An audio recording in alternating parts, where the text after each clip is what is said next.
Hi everyone, Bandana here. I hope you're all doing well. Welcome back to the channel. Now, it's been a while since we last covered Cataclismo. Following a successful Kickstarter and being picked up by Hooded Horse, it launched into early access last year. And now today it's headed into its final 1.0 release. Many thanks to Digital Sun and Hooded Horse for the key so I could check out the game early and fully experience the campaign. Admittedly, I found it a little bit challenging in places, mostly because it was my first playthrough and getting used to all the mechanics, but thankfully there's a wide range of difficulty options for everyone, including a story mode that makes it super easy if you're just there for the narrative. Out of interest, what difficulty levels does everyone tend to play on in these types of games? Let me know in the comments.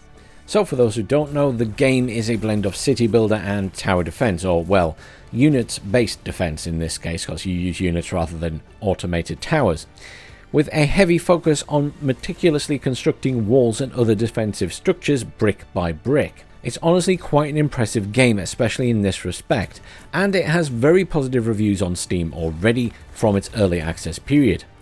If you've been playing the game during early access, do drop a comment down below and share your thoughts. What did you love? What would you like to change about the game? And I wonder if they've already addressed it in this new final version. So the final release introduces the completed campaign, a new biome, the depths, and various improvements to existing features. These include standalone skirmish missions, an endless mode which is now called survival mode with some roguelike features thrown in there, and it's quite a good setup. Sandbox mode and an editor that lets you play and create your own skirmish missions or endless maps. And for anyone who's not sure, endless, or survival as it's now known, is basically where you just have wave after wave after wave coming at you and you go as long as you can survive. And obviously this is all Steam Workshop integrated, which leads nicely into one of the other really cool features, and that's the ability to save blueprints of the buildings, or sets of buildings, or in fact individual block sets, so you can create really intricate towers or optimize resource setups and place them down instantly without having to do it again piece by piece. They even include some pre-made blueprints that are included in the game by default, and I believe you can share these on the Steam Workshop as well. So if you've made something really awesome, link it in the comments so other people can find it. Well, that's the game's features out of the way, so what about the game's story? Well, it follows the plight of a civilization after the Cataclismo, which resulted in horrors overtaking what was then the corrupted land.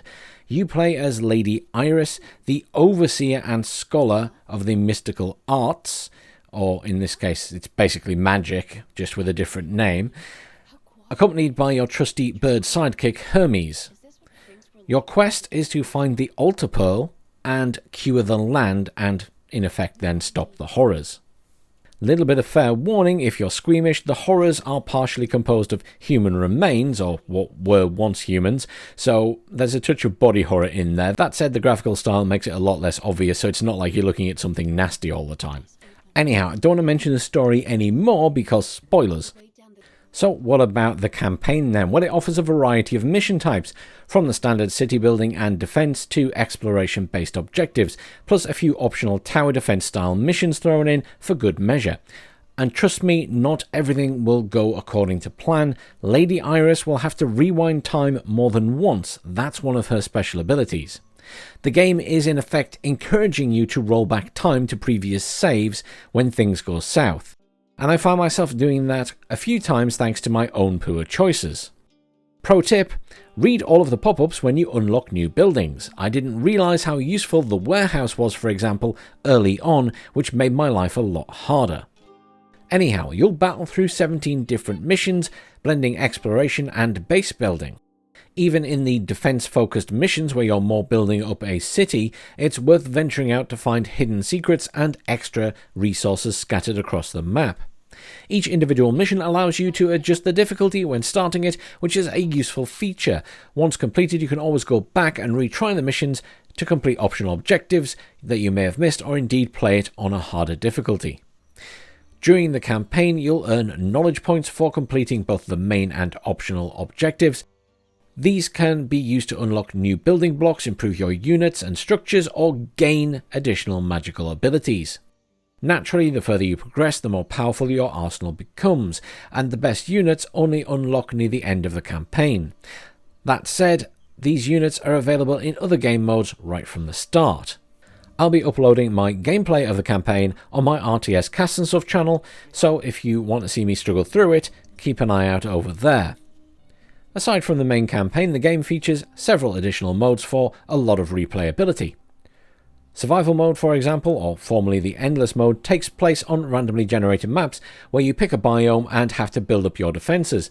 It now includes roguelike elements where you can pick cards that grant bonuses and earn points to unlock buildings, upgrades and abilities.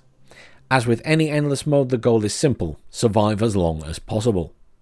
Skirmish missions are a little bit different. They are preset scenarios where you must build and survive until the final wave. You can also download player-made missions from the Steam Workshop or create your own. The sandbox mode is exactly what it sounds like. It's the freedom to do anything you want.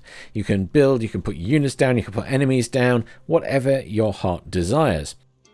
If you want to see a massive Bowman army take on a massive horror horde, well, this is the place to do it.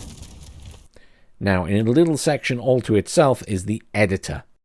Huge credit to the devs here. The editor is fantastic. It is simple enough for beginners, but detailed enough for creating advanced maps. There are multiple map sizes and 3 biomes to choose from. I love when developers include user-friendly tools like this because players always come up with some amazing custom content. If you've created a cool map, let me know down in the comments. I'd love to check it out. But let's move on because I could spend all day gushing over the editor. Cataclismo has come a long way since I first tried it in an early demo. During early access, the developers actively listened to player feedback, making adjustments when necessary and even rolling back changes that didn't resonate with the community. That's always a really good sign. I really enjoyed the campaign. It took me a good number of hours to complete, and that's without even diving deep into the other modes. The story kept me engaged, and I was always eager to see what happened next.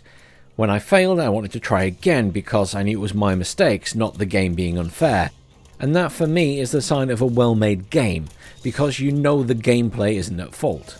My only complaint would be sometimes when there were small attacks, I found it hard to figure out quickly where they were happening, because they didn't always pop up as a link at the side of the screen. But it's a pretty minor thing overall. It's what we call scraping the barrel to give some criticism. The additional game modes offer tons of additional content for those who love this style of game, and I'm sure we'll see some epic community builds pop up on the Steam Workshop soon, and probably plenty of videos and images of people managing like massive wave numbers in the endless mode. If you were to pin me down and ask me to give this game a score out of 5, then it would score a very high and respectable 4.5 out of 5. Which is pretty much the highest I would give. It's very rare I give a 5 out of 5. Cataclismo releases today, March 20th, into 1.0. I'll link the Steam page down below for those who are interested. I believe the price is going to stay the same, which is £24.99. Thanks as always for watching. If you enjoyed the video, don't forget to like, subscribe and drop a comment down below, especially with your thoughts on the game or if you're planning to play it. I'll see you all soon.